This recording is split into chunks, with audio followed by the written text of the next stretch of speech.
नमस्कार साहब, संदेश से मैं अनिल कौशिक। न्यूज़ बुलेटिन 7 बजे में आप सभी दोस्तों का स्वागत है। दोस्तों, कार्यक्रम की शुरुआत हमेशा की तरह मुख्य खबर से करते हैं और आज भी हम बात करने वाले हैं भादरा आसपास की तमाम खबरों की और देश प्रदेश की प्रमुख खबरों की अपडेट के साथ। दोस्तों, चूरू जिले की विस्तार से खबरें और जो लोकसभा का चुनाव है और कांटे का मुकाबला है, चुनाव से जुड़ी हुई तमाम खबरें इस बुलेटिन में आपके लिए हम लगातार लेकर आएंगे। दोस्तों, कल हम प्रसारण नहीं कर सके, इसलिए आपसे माफ़ी चाहेंगे और लगातार इस 7 बजे के बुलेटिन को अब आप रेगुलर रूप में देख सकते हैं।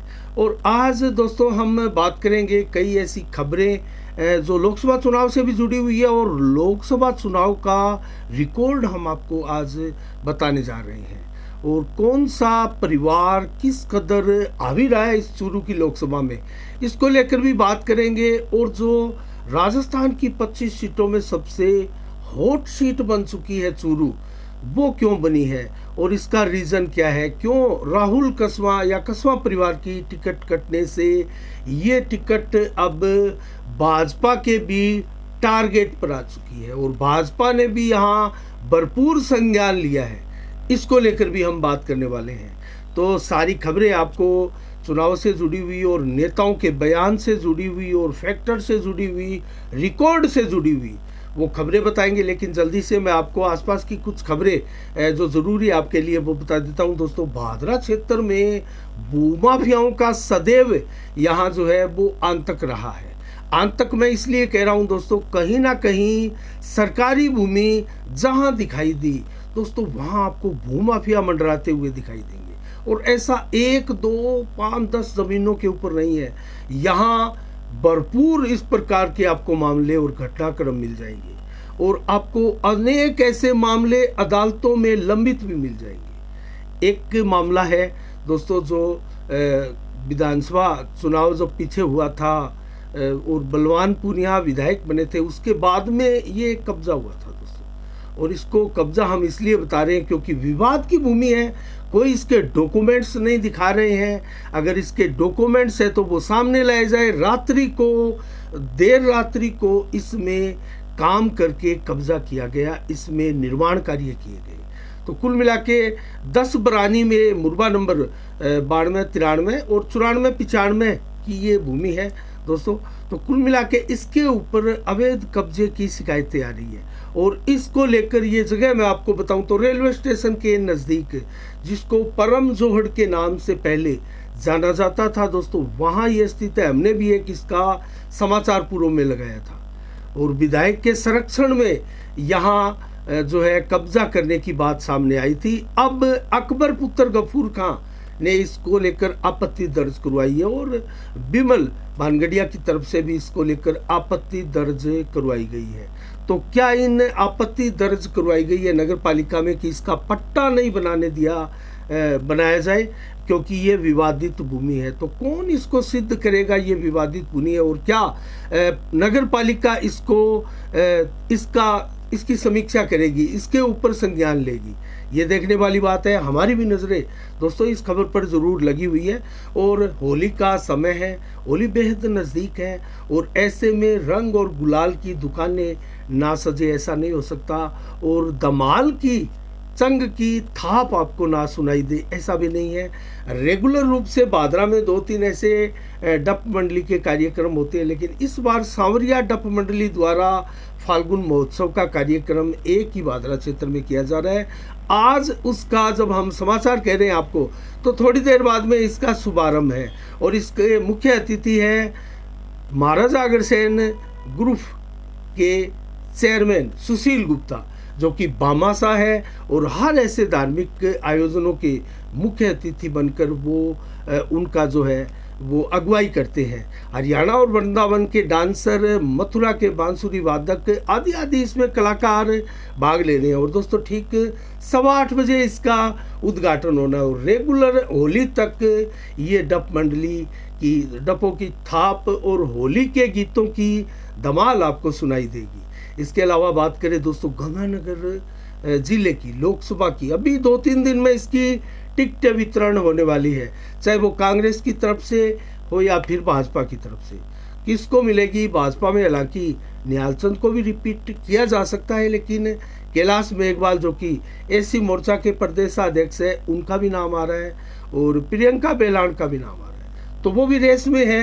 किसको टिकट मिलती है ये देखने वाली बात है, लेकिन जब तक टिकट नहीं मिल जाती तब तक यहाँ के समीकरण और यहाँ का वातावरण क्या है, चुनावी वातावरण, वो पता नहीं लग सकता। कांग्रेस भी इंडी गठबंधन की अगर बात आती है और यहाँ इंडी गठबंधन का उम्मीदवार दिया जा सकता है तो माकपा का दिया जा सकता है। और इसके अलावा चरणजीत सिंह चन्नी जो कि पंजाब के सीएम रहे, उनका नाम प्रमुखता से आ रहा है गंगानगर की लोकसभा सीट से, कांग्रेस की तरफ से वो मैदान में उतर सकते हैं। सबसे ज़्यादा चर्चा है, तो गंगानगर भी बड़ी सीट बनकर उभर सकती है। देखने वाली बात है, हमारी नज़रें भी बनी रहेगी। लेकिन भादरा में अपराध भादरा का पीछा नहीं छोड़ रहा है दोस्तों। गैंगवार और संगीन घटनाओं को अंजाम देने वाले अपराधी बहुत समय नहीं, थोड़े थोड़े समय के अंतराल में ऐसे अपराधी पकड़े भी जाते हैं और वारदात को भी अंजाम देते हैं। ऐसे 3 अपराधी भादरा में पकड़े गए। उनके पास से 1 पिस्तौल, 6 जिंदा कारतूस, हथकड़, शराब, बुलेरो गाड़ी आदि बरामद की गई है। और दोस्तों ये मामला धमकी और प्लानिंग का, साजिश के तहत जो है मारपीट करने का और अपहरण करने का एक मामला बताया जा रहा है, जो कि कलाना के ही किसी शख्स का आरोप था ये। और जो 3 लोग पकड़े गए हैं, भूप सिंह कलाना का और शक्ति पुत्र जोगेंद्र सिंह ये हरियाणा का रहने वाला है। और दोस्तों इसके अलावा अनूप पुत्र सुभान, तो ये गुडान हरियाणा का रहने वाला है। तो कुल मिला के ये 3 पकड़े गए हैं और कलाना के एक व्यक्ति के साथ रंजिशवश उसकी हत्या करने आदि के इन पर आरोप लग रहे हैं। तो इनको पकड़ा गया है उत्तरादावास, माफ कीजिएगा, भादरा और डीएसटी की संयुक्त टीम ने इनको पकड़ा है। तो एसपी विकास सांगवान भी इस सिलसिले में भादरा आए थे और उन्होंने बयान देकर इस मामले का खुलासा भी किया था। इसके अलावा दोस्तों बात करेंगे अब जल्दी से अन्य खबरों की। तो अब आते हैं मुद्दे की खबर पे दोस्तों। जो चुनावी खबरें हैं उस पर सीधे ही आपका ध्यान आकर्षित करना चाहूँगा। और सबसे पहले लेते हैं कल कैसे कैसे कार्यक्रम भादरा में होने वाले हैं और जिला में होने वाले हैं। तो कल देवेंद्र झाझड़िया भाजपा के लोकसभा उम्मीदवार के कार्यालय का उद्घाटन है। संजीव बेनीवाल के कार्यालय में वहाँ देवेंद्र झाझड़िया का एक कार्यालय खोला जा रहा है। तो इसका ठीक 11 बजे इसका उद्घाटन होगा और बड़ी संख्या में यहाँ बड़े बड़े नेता भी आ सकते हैं और भीड़ भी हो सकती है। तो कुल मिला के 1 बजे नौर में भी कार्यालय का उद्घाटन है बीजेपी की। और ये है मटोरिया भवन जो कि रेलवे स्टेशन के नज़दीकी मेन रोड पर स्थित है।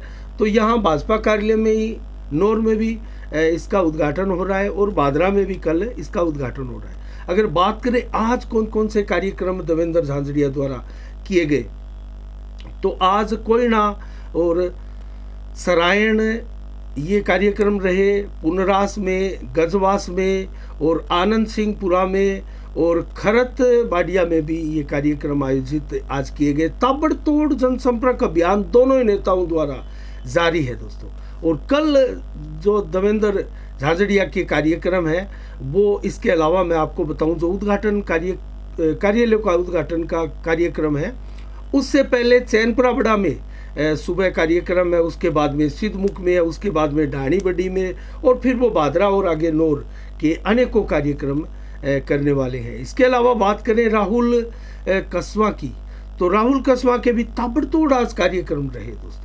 और आज राहुल कसवा सुजानगढ़ और रतनगढ़ इस एरिया में रहे। ये दोनों विधानसभाओं में ताबड़तोड़ कार्यक्रम हुए। अनेक कार्यक्रमों में राहुल कसवा ने आज भाग लिया। तो कुल मिला के राहुल कसवा भी 21 मार्च को कल तारानगर में बड़ा कार्यक्रम होने जा रहा है राहुल कसवा का। तो दोनों ही नेता लगे हैं भरसक प्रयास करने और कोई भी कोर कसर नहीं छोड़ने वाला है, छोड़ना भी नहीं चाहता है। क्योंकि कहते हैं ना, सड़क के ऊपर कई बार लिखा होता है कि नजरें हटी दुर्घटना घटी। तो यहाँ भी चूरू लोकसभा में भी कुछ ऐसा ही है। थोड़ी सी ढीला मस्ती की गई कि आपकी सीट आपके हाथ से निकल गई। और क्योंकि भाजपा ने संज्ञान ले लिया इस सीट का, क्योंकि भाजपा आला नेताओं के पास रिपोर्ट पहुंच चुकी है कि राजस्थान में भाजपा की कितनी सीटें सुरक्षित है और कितनी सीटें आ रही है। इनमें एक दो सीटों का जो सस्पेंस भाजपा के खेमे में वो ऊपर पहुंचाया गया, उनमें चूरू की सीट भी गिनी जा रही है। तो भाजपा नेताओं ने संज्ञान लिया और भरसक प्रयास करेंगे यहाँ भाजपा के नेता कि इस सीट को किसी भी कीमत पर जाने ना दिया जाए। तो ये प्रयास रहता ही है और कांग्रेस भी यहाँ जमकर प्रयास करेगी। हालांकि कांग्रेस का ये मूल कार्यकर्ता नहीं है, मूल कोई कांग्रेसी को टिकट नहीं दी गई है। एक भाजपाई जो कांग्रेस में एंट्री की उनको टिकट दी गई। अब हम लोकसभा के कुछ ऐसे रिकॉर्ड की भी बात करेंगे और जो इनका वजूद है नेताओं का लोकसभा में उसकी बात करेंगे। राहुल कसवा परिवार को ही ले लेते हैं दोस्तों, क्योंकि उनके चलते ही चूरू की लोकसभा सीट जो है वो हॉट सीट बनी है राजस्थान की। तो लगभग हमने कल भी आपको बताया था 11 विधानसभा के चुनाव लगभग लड़ लिए कसवा परिवार ने, लेकिन 8 हारे 3 जीते हैं। 3 जो चुनाव जीते वो एक राहुल कसवा के दादाजी दीपचंद ने जीता था 1980 में। 25,064 वोट लिए थे, 93% तो वोट आए थे। दीपचंद कसवा को निर्दलीय के रूप में उन्होंने चुनाव जीता और विधायक बने थे। 1977 में भी दीपचंद ने चुनाव लड़ा था पहला। जयनारायण यहाँ जनता पार्टी से मैदान में थे और उन्होंने विजय हासिल की और विधायक बने। 18,272 वोट लिए थे। यहाँ 17,513 वोट मिले थे दीपचंद को, जबकि दीपचंद यहाँ 1980 में फिर विधायक बन गए। नंदलाल पूनिया को उन्होंने हराया था, जिनको 20,378 वोट मिले थे। 1985 को इंद्रचंद पूनिया कांग्रेस से विधायक बने, 32,214 वोट लिए, 50% ये वोट थे। और इंद्रचंद ने भी दीपचंद कसवा को हराया था। उसके बाद में फिर इंद्रचंद जीते, तो फिर इंद्रचंद ने भी जो है पहली बार इंद्रचंद ने माफ कीजिएगा दीपचंद कसवा को हराया था। और दूसरी बार जब इंदर सिंह पूनिया चुनाव जीते तो राम सिंह कसवा को हराया था, जो कि निर्दलीय खड़े हुए थे विधानसभा में। तो इंदर सिंह यहाँ 31,630 वोट लिए, 38% ये वोट थे। राम सिंह कसवा को यहाँ निर्दलीय प्राप्त हुए 25,853 वोट, ये 31% थे। तो कुल मिला के कांटे का मुकाबला था। और उसके बाद में 1993 में फिर इंदर सिंह चुनाव जीते। इंदर सिंह पुनिया ने हैट्रिक लगाई है और राजगढ़ की ये पहली हैट्रिक थी। और सबसे ज़्यादा बार चुनाव जीतने वाले इंदर सिंह पुनिया ही हैं, जिन्होंने कमला कसवा को हराया, जिनको भाजपा टिकट दी गई पहली बार। यहाँ 36,934 वोट लिए इंदर सिंह पुनिया ने 42% और 32,161 वोट लिए कमला पुनिया ने। उसके बाद में फिर 1998 में राम सिंह कसवा को टिकट दी गई भाजपा की। काट के टिकट भाजपा इसी परिवार को देती रही। पहले राम सिंह कसवा को दी गई, फिर कमला कसवा को दी गई, फिर राम सिंह कसवा को दी गई। तो राम सिंह कसवा यहाँ से 98 में चुनाव जीते भाजपा की टिकट पर। 37,153 वोट आए, 36% मैच थे। और नंदलाल पूनिया को रहे, जिनको 32,862 वोट मिले, माफ कीजिएगा। उसके बाद में 2000 में फिर चुनाव हुए तो नंदलाल पूनिया निर्दलीय के रूप में यहाँ चुनाव जीते 41,285 वोट लेकर। यहाँ इंदर सिंह निर्दलीय को हराया गया। यहाँ राम सिंह कसवा परिवार जो है नंबर 3 पर गए। और 2003 की बात करें तो नंदलाल पूनिया कांग्रेस से फिर चुनाव जीते। लगातार 2 बार नंदलाल पूनिया चुनाव जीते, 33,101 वोट लिए नंदलाल पूनिया ने। और यहाँ हराया कमला कसवा को। एक बार फिर टिकट काटकर कमला कसवा को दे दी गई, क्योंकि जीत का मार्जिन नहीं आ रहा था। भाजपा यहाँ अपना गढ़ बनाना चाहती थी। फिर कमला कसवा को, हालांकि एक ही परिवार को टिकट दे दी गई। भाजपा ने यहाँ जरूर परिवारवाद का साथ दिया था, लेकिन उसके बाद में कमला कसवा 2008 में फिर टिकट दी गई तो वो विधायक बनी। 2003 में कमला कसवा ने 27% वोट लिए, जबकि 2008 में कमला कसवा ने 36% वोट लिए, 47,244। और उन्होंने हराया वीरेंद्र न्यांगली को, जो कि बसपा की टिकट लेकर पहली बार चुनाव लड़े और 40,659 वोट लिए। और ये वोट करीब 31% थे। उसके बाद की बात करें तो फिर मनोज न्यांगली चुनाव जीते और फिर कृष्णा पूनिया कांग्रेस से चुनाव जीती और उसके बाद में फिर मनोज न्यांगली दूसरी बार चुनाव जीत गए बसपा से। तो दोनों भाइयों ने 3 बार चुनाव लड़ा, 2 बार जीता, तो कुल मिला के एक बार माफ कीजिएगा 4 बार लड़ा। कृष्णा पूनिया जीती, उस समय मनोज न्यांगली नंबर 3 पर रहे थे, माफ कीजिएगा नंबर 2 पर रहे थे। तो ये रहा इनका विधानसभा का सफर। दोस्तों लोकसभा की बात करते हैं। लोकसभा में 1977 में अस्तित्व में आई थी चूरू लोकसभा और पहली बार ही सांसद बने दौलत राम सारण और यहाँ दौलत राम सारण ने 2,59,592 वोट लिए थे और हराया था मोहम्मद उस्मान को कांग्रेस की टिकट पर। और यहाँ 1,06,701 वोट ही लिए थे उस्मान ने और जीत बहुत बड़ी थी, पहली जीत 1,52,891 वोटों की जीत थी दौलत राम सारण की। 1980 में फिर चुनाव हुए तो फिर दौलत राम सारण सांसद बने थे। ये इस बार जनता पार्टी से खड़े हुए। 1,38,165 वोट महज मिले, इस बार वोट कम मिले और आलम अली को हराया जनता पार्टी की टिकट से, माफ कीजिएगा आलम अली को हराया। 1,28,275 वोट आलम अली को मिले थे और 9,890 वोटों के अंतर से चुनाव जीते दौलत राम सारण लगातार 2 बार। इसके बाद में मोर सिंह कांग्रेस यहाँ से भी सांसद बने जिनको 2,55,348 वोट मिले थे मोर सिंह को और दौलत राम सारण को उन्होंने हराया जो कि लोकदल से खड़े हुए इस बार। 1,43,925 वोट मिले थे और 1,11,423 वोटों की ये जीत थी मोर सिंह कांग्रेस की।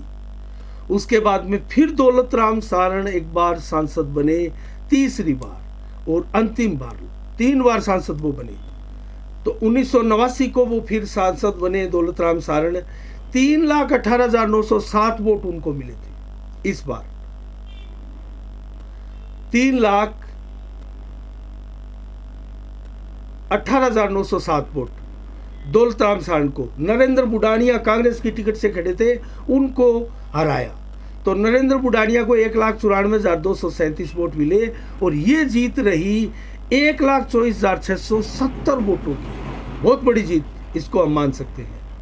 लेकिन उसके बाद में युग परिवर्तित हुआ और यहाँ 1991 में राम सिंह कसवा बीजेपी की टिकट लेकर आए 1991 में और 1,89,568 वोट लिए और जय सिंह राठौड़ कांग्रेस से उनके सामने थे और जय सिंह राठौड़ को महज 168 वोटों से हराया।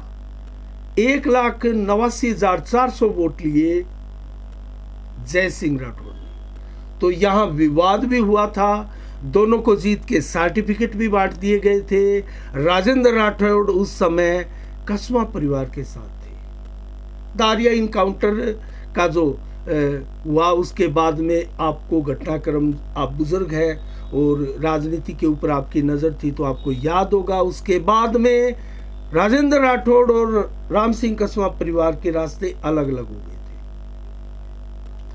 अब बात करेंगे 1996 की। नरेंद्र बुडानिया कांग्रेस से सांसद बने थे और नरेंद्र बुडानिया को 2,45,437 वोट मिले थे और राम सिंह कसवा भाजपा को उन्होंने हराया था और राम सिंह कसवा को मिले 3,17,958 वोट और 29,732 वोटों से, माफ कीजिएगा 24,438 वोटों से चुनाव जीते थे नरेंद्र सिंह बुडानिया और 2,20,999 वोट मिले थे, माफ कीजिएगा राम सिंह कसवा को पहली बार जब वो हारे सांसद का चुनाव।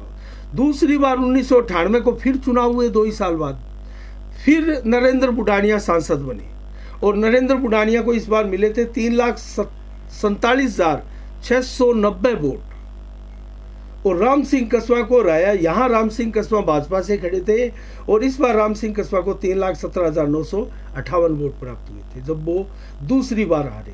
पहले 2,20,999 मिले थे और ये अंतर रहा 29,732 वोटों का।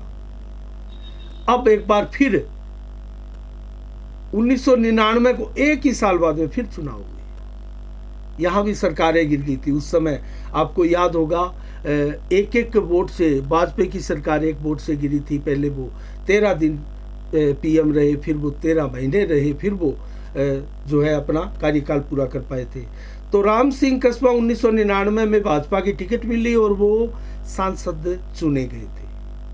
तो राम सिंह कस्बा दूसरी बार सांसद चुने गए। 3,51,485 वोट मिले थे और उन्होंने हराया था नरेंद्र बुडानिया को। कांग्रेस की टिकट से नरेंद्र बुडानिया चुनाव जीते थे, लड़े थे। 3,04,676 वोट आए थे और 46,809 वोटों से राम सिंह कस्बा ये चुनाव जीते थे, जो कि मैक्सिमम अंतर था जीत का राम सिंह कस्बा का, सबसे हाईएस्ट अंतर था ये। उसके बाद में फिर राम सिंह कस्बा 2004 में चुनाव लड़े और जीते। भाजपा की टिकट मिली। 4,07,118 वोट मिले। 4 लाख का आंकड़ा छुआ था राम सिंह कस्बा ने। और ये चुनाव हराया था बलराम जाखड़ को, धुरंधर जाट नेता को। और बलराम जाखड़ को कांग्रेस की टिकट मिली। 3,70,864 वोट आए थे और ये जीत का अंतर था 29,854 वोट। तो बहुत बड़ी जीत थी। इसके बाद में फिर 2009 को राम सिंह कस्बा को टिकट मिली भाजपा की और एक बार फिर वो सांसद बने। लगातार 3 बार सांसद बनने का गौरव उनको प्राप्त है। तो तीसरी बार जब वो सांसद बने तो उनको वोट आए 3,76,708 वोट आए और उनके सामने जो थे वो थे रफीक मंडेलिया, कांग्रेस की टिकट लेकर आए और रफीक मंडेलिया को वोट मिले 3,64,268 वोट। और ये राम सिंह कस्बा की जीत थी महज 12,440 वोट, महज 12,440 वोट। उसके बाद में राम सिंह कस्बा की फिर टिकट काट दी गई क्योंकि जीत का अंतर कम था। उसके बाद में उनके पुत्र को टिकट दे दी गई। भाजपा यहां परिवारवाद जरूर करती रही थी। राहुल कस्बा को टिकट दी गई भाजपा की, लेकिन राहुल कस्बा 5,95,756 जैसे बम्पर वोट लिए। और अभिनेश महर्षि बसपा की टिकट लेकर चुनाव लड़ रहे थे। कांग्रेस यहाँ नंबर 3 पर थी। तो बसपा की टिकट पर जब चुनाव लड़ रहे थे तो उनको मिले 3,01,017 वोट और ये जीत थी राहुल कस्बा की बम्पर, अब तक की सबसे बड़ी 2,94,739 वोटों की जीत थी। उसके बाद में फिर राहुल कस्बा को 2019 में टिकट दी गई और राहुल कस्बा ने भाजपा की तरफ से 7,92,999 वोट लिए, अर्थात 8 लाख के समथिंग वोट लिए। और रफीक मंडेलिया ही कांग्रेस की टिकट से उनके सामने आए और कांग्रेस की टिकट पर उन्होंने रफीक मंडेलिया को वोट मिले 4,58,597 वोट और ये जीत थी रिकॉर्ड तोड़ जीत थी, चूरू लोकसभा की अब तक सबसे बड़ी जीत। राहुल कस्बा ने अपना ही यहाँ रिकॉर्ड तोड़ा था, 3,34,402 वोटों से जीत दर्ज की। और अब 2024 में राहुल कस्बा को भाजपा ने टिकट नहीं दी, पार्टी छोड़ दी, कांग्रेस ज्वाइन कर ली। कांग्रेस ने राहुल कस्बा को टिकट दे दी है और वो चुनावी ताल ठोक चुकी है। अब 1-2 दिन में वो अपना नामांकन भरने वाले हैं। तो यहाँ भाजपा का दावेदार बनाया गया, उम्मीदवार बनाया गया देवेंद्र झाझड़िया को, जो कि बेहतरीन देश के एक खिलाड़ी है। पैरा ओलंपिक 2 स्वर्ण पदक, 1 रजत पदक उन्होंने जीता। बड़े बड़े पुरस्कार जीते, अर्जुन पुरस्कार, ध्यानचंद खेल रत्न आदि आदि पुरस्कार भी जीते। विदेशों में भारत का झंडा लहराया और खिलाड़ी हैं, करोड़ों दिव्यांगों का ये नेतृत्व करते हैं देश में और देश के लिए, तिरंगे के लिए खेले। इंग्लैंड की तरफ से भी उनको ऑफर मिली थी कि आप यहीं रहिए, आपको करोड़ों रुपए का पैकेज दिया जाएगा। लेकिन उन्होंने कहा कि हम खेलेंगे तो सिर्फ और सिर्फ भारत के लिए, तिरंगे के लिए। और उनके जज्बे को देखते हुए, उनकी समाज सेवा को देखते हुए पीएम नरेंद्र मोदी के ये नज़दीक हुए और पीएम नरेंद्र मोदी ने उनको सौगात दी कि आप टिकट लेके जाओ चूरू लोकसभा से। और परिवारवाद को एक प्रकार से भाजपा ने यहाँ पहली बार नकारा, क्योंकि परिवारवाद की अगर बात करें तो कमला कस्बा, राम सिंह कस्बा, राहुल कस्बा, तीनों कोई विधानसभा, लोकसभा आदि की टिकटें भाजपा ने लगातार दी है और 45 वर्षों तक इनका वर्चस्व रहा है। राहुल कस्बा के दादाजी भी दीपचंद कस्बा, मैंने आपको बताया, वो भी विधायक बने थे हालांकि वो 1977 में चुनाव लड़े, वो हार गए थे। 1980 में वो चुनाव जीते और विधायक बने। तो यहाँ 3-3 पीढ़ियों को टिकटें दी जा रही थी भाजपा की।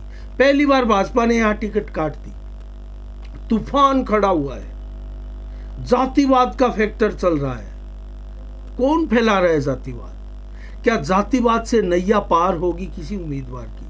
हालांकि दोनों ही उम्मीदवार जो आमने सामने हैं, सीधी टक्कर में हैं, दोनों ही जाट हैं, लेकिन चर्चाएं तरह तरह की चल रही है। क्योंकि आज हमने आपको चूरू लोकसभा का रिकॉर्ड बताया, जो कि बताना ही था हमें, लेकिन कल करेंगे बारीकी से हम समीक्षा विधानसभा, अलग अलग विधानसभाओं की। आज राहुल कसवां रतनगढ़, सुजानगढ़ विधानसभा में अपने दौरे करते रहे। देवेंद्र झाझड़िया इस क्षेत्र में लगे रहे। ताबड़तोड़ जनसंपर्क अभियान दोनों ही नेताओं का जारी है। दोनों को भरपूर समर्थन मिल रहा है, ये भी तय है। नैया पार किसकी होगी? क्या हिंदी भाषी राज्यों में पीएम नरेंद्र मोदी के उम्मीदवार को हराना आसान है? सट्टा बाजार दावे करता है 25 सीटें भाजपा की राजस्थान से जीतने की, लेकिन यहां की सीट पर सट्टा बाजार की माने तो बराबरी के भाव है। दोनों की जीत ही बराबर समझा जा रहा है कि कांटे की टक्कर है। तो क्या ऐसे में हार जीत का मार्जिन कम होगा? निश्चित रूप से इस प्रकार की स्थिति अगर वोटिंग तक रही तो हार जीत का अंतर कम हो सकता है, लेकिन इसमें बहुत बड़ा उतार चढ़ाव अवश्य आएगा।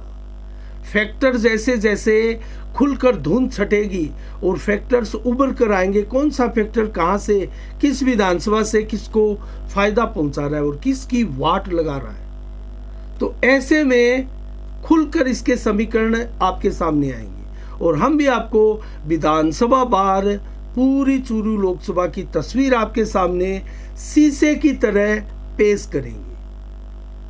किसी की कम या ज्यादा नहीं, निष्पक्षता के साथ पूरी रिपोर्ट हम 7 बजे के इस बुलेटिन में लगातार सदैव रूटीन के साथ हम आपको दिखाते रहेंगे। तो कुल मिला के आपको आज विधानसभा के धुरंधर राजनीतिज्ञों के बारे में बताया। राजेंद्र राठौड़, सतीश पूनिया और ये कसवां परिवार, ये बड़े बड़े घराने हैं। भंवरलाल शर्मा का, सरदार शहर का वो परिवार, हालांकि उस परिवार ने लोकसभा में कभी अपनी इस प्रकार एंट्री नहीं की, ना ही सतीश पूनिया को अभी इस प्रकार की बागडोर दी गई। लेकिन राजेंद्र राठौड़ का पिछले कई दिनों से यहाँ नदारद होना, सामने नहीं आना, आखिर ये घोतक किस चीज का है, उसके बारे में भी हम आपको खुलकर पूरी खबर बताएंगे। इसका रीजन क्या है, कहाँ व्यस्त है वो, क्या उनको भी पार्टी कहीं से टिकट दी जा रही है, उसकी भी आपको विस्तार से खबर हम बताने वाले हैं। तो आज के लिए दोस्तों ज़्यादा नहीं, इतना ही।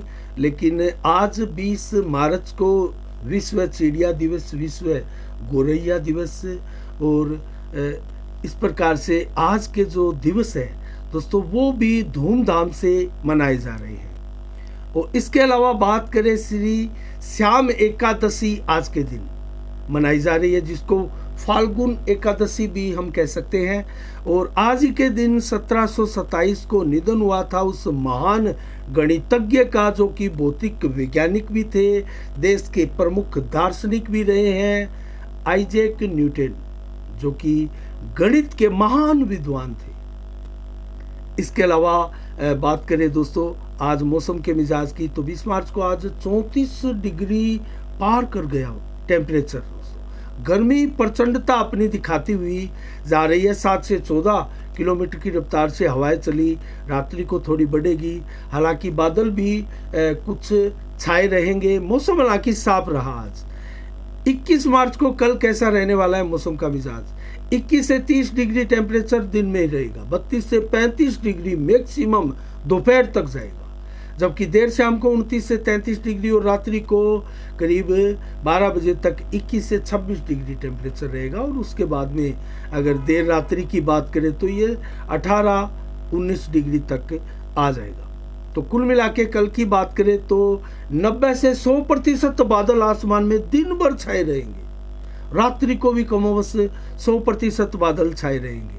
और नौर मंडी की बात करें तो कपास के भाव 6,855 रुपये प्रति कुंटल, सरसों के भाव 5,060 रुपये प्रति कुंटल, नरमा बिका है 7200 रुपये प्रति कुंटल। जबकि सरसा मंडी की बात करें कपास 7,080, सरसों 5,252, गुवार के भाव 4,948 रुपये प्रति कुंटल, गेहूं बिकी है 2,425 रुपये, नरमा बिका है 7,631 और सरसा मंडी में बाजरी बिकी है 2,200 रुपये प्रति कुंटल। जबकि आदमपुर मंडी में नरमा बिका है 7,086 रुपये प्रति कुंटल। आज के लिए दोस्तों इतना ही। कल ठीक शाम 7 बजे फिर आपसे रूबरू होंगे नई खबरों के साथ, नई समीक्षा के साथ। तब तक के लिए आप अपना बहुत बहुत ख्याल रखिएगा। मुझे दीजिएगा इजाज़त। साफ संदेश से मैं अनिल कौशिक। नमस्कार। जय भारत, जय जय राजस्थान।